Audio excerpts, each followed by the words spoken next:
Now for our story. This morning, on board the streamliner moving slowly through the outskirts of Chicago, Lisa Fenner had bathed her swollen eyes, carefully applied a fresh makeup, while she was anxiously regarding a reflection in the mirror. She'd been crying, and there was nothing Paul Cromwell detested more than a hysterical woman. Lisa knew that. But all during the trip from Chicago, from California, Lisa'd been thinking of those months before her child was born, when she'd shared a house with Kit Meade. And then the terrible night of Kit's accident, when Kit had lost her own child. Lisa's overwhelming sense of guilt, her feeling that she was responsible for Kit's accident. The painful decision she'd finally made, to give her baby to Kit so that Kit might return to Wakefield and present the child as her own. Lisa kept worrying about it, longing to see her baby, hold him in her arms. At last, the train had pulled into the station, and with an effort, Lisa had managed to forget those unhappy thoughts temporarily. Now she is sitting in the taxi beside Paul, on the way to the hotel. Max, Paul's man, is in front with the driver.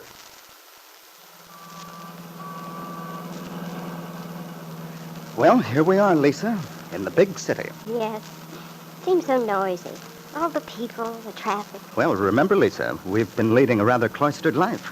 Chicago's bound to be a contrast. Personally, I find it rather a pleasant change, all the hustle and bustle. And perhaps I'm just a country girl at heart. Big cities always make me feel lonely, a stranger. You oughtn't to feel too lonely here in Chicago, Lisa. You know, there's a very old friend, very close friend of yours in town. I suppose you mean Lance. Yes. I imagine one may properly refer to an ex-husband as a close old friend. Might as well call him that as anything, I guess. Rather a difficult relationship to describe. I gather, then, that you did see the notice of Lance's opening at the Cobra Room? Yes, I saw it. Odd you didn't mention it.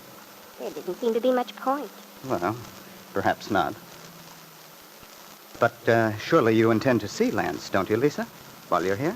Why, no. What would be the use, Paul? Oh, I don't know. I just thought it might be a good idea for you two to get together, talk things over. But why should we? What are we to say to each other? Well, you never know. It's been so long since you and Lance had your difficulties, you may find your feelings for each other entirely changed. Changed? Well, yes, you might fall into each other's arms with loud cries of joy. Have a happy reconciliation. Would you like that, Paul? You'd have nothing at all to worry about then, with me out of your life. Oh, Lisa, good Lord, where's your sense of humor? I'd hardly be likely to say something like that if I meant it seriously. Oh, I'm sorry, Paul. It just didn't sound very funny. Oh, you're tired, Lisa. You need a good rest. You haven't been yourself for months. I try not to bother you, Paul. But it's so hard. Yes, I know it is. Things have been difficult for both of us, but you must be patient, Lisa. We'll get the whole mess straightened out soon. Your divorce, everything. I hope so. We will. Believe me. And it'll be easier with Lance here in Chicago, too. And I'll get in touch with Kit. We'll arrange to meet her, sign the baby over to her legally, and... Yes, Paul, yes. And then what? And then? Well, I expect we can settle down then. Begin to live more normal lives. You can get back on your feet. I mean, what about us, Paul? You never want to talk about us, our plans, our future. Well, perhaps that's your fault, Lisa. You don't make it very pleasant for me, you know. You're so nervous, irritable, like this morning on the train, all those wild statements. What wild statements, Paul? What makes you think... All that incoherent talk about wanting your baby back, after the trouble we went through, after you made the decision of your own accord. Paul, I meant what I said on the train about my baby. I meant every word of it. I do wish I had my baby. I wish I'd never agreed to give the baby to Kit. They arrived at the hotel then, and Paul Cromwell had no opportunity to answer Lisa's alarming confession. No opportunity to reason with her in the flurry of unloading luggage and registering for their rooms. Paul took Lisa up to her room, arranged to meet for lunch downstairs later, and at last, somewhat wearily, arrived at his own quarters. Max was there already, unpacking the bags. Home at last. Yes. I've ordered some ice and soda water, Mr. Paul. I thought you might want a highball. Thanks, Max. I had an idea that you would need one. Yeah, you're right, Max. All those gloomy predictions you made were just about on the mark. I'm afraid Lisa may do something crazy, something to upset all our plans. Pardon me, Mr. Cromwell, but what exactly is Mrs. Fenner's position at the moment? You always put things so discreetly, Max. Well, at the moment, Mrs. Fenner's position is that she wishes she'd never given the baby up. She wishes she had it back. That's what I feared. It's odd, Mr. Cromwell.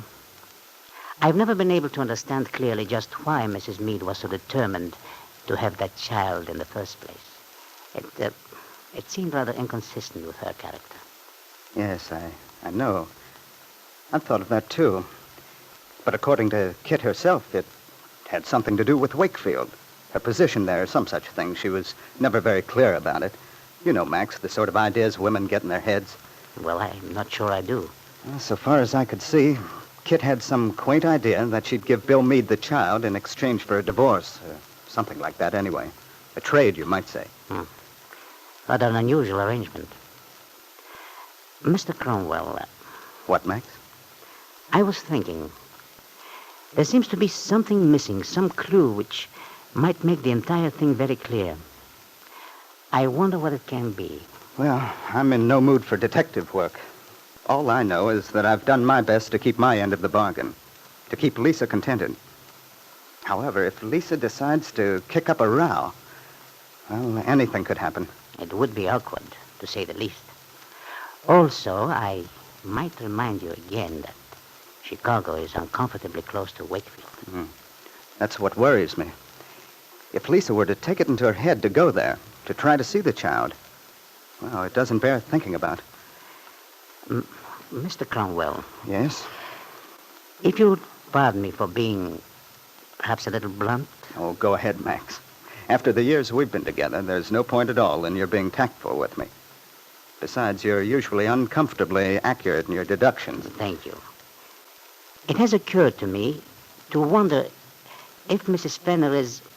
That is, if Mrs. Fenner is completely reassured as to your intentions. Well, frankly, Max, I'm beginning to fear that Lisa is not reassured, as you put it. I was afraid so. It's most unfortunate. Excuse me, Mr. Cromwell, but another question has entered my mind lately. It seems rather peculiar that Mrs. Meade has been so irregular in communicating with you. One would have thought under the circumstances... I know, Max. I have rather looked for a letter from Kit, even though she's a very poor correspondent. Perhaps I should... Yes, I think I'll go down there at once, Max. To Wakefield? Uh-huh. See what the situation really is. It might be wise. Especially since Mrs. Fenner is so disturbed. Exactly. Look, Max, ring up the desk, will you? See about getting tickets for tomorrow. Yes, Mr. Cromwell. Shall I send a wire to Mrs. Meade? Tell her when to expect you?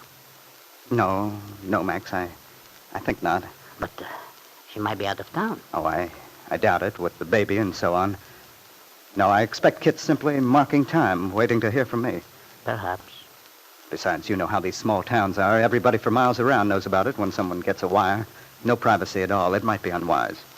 Very well, Mr. Cromwell. Then you prefer to arrive unexpectedly. Surprise, Mrs. Meade? Yes, Max, that's it. I'll surprise Kit. Well, Paul, Kit Meade will certainly be surprised at your unexpected arrival, but not pleasantly so. But you may be surprised yourself, Paul, when you discover the true situation, when you learn that Kit has not kept her end of the bargain. She promised to divorce Bill Meade, arrange her life so that she'd be free to establish one with you.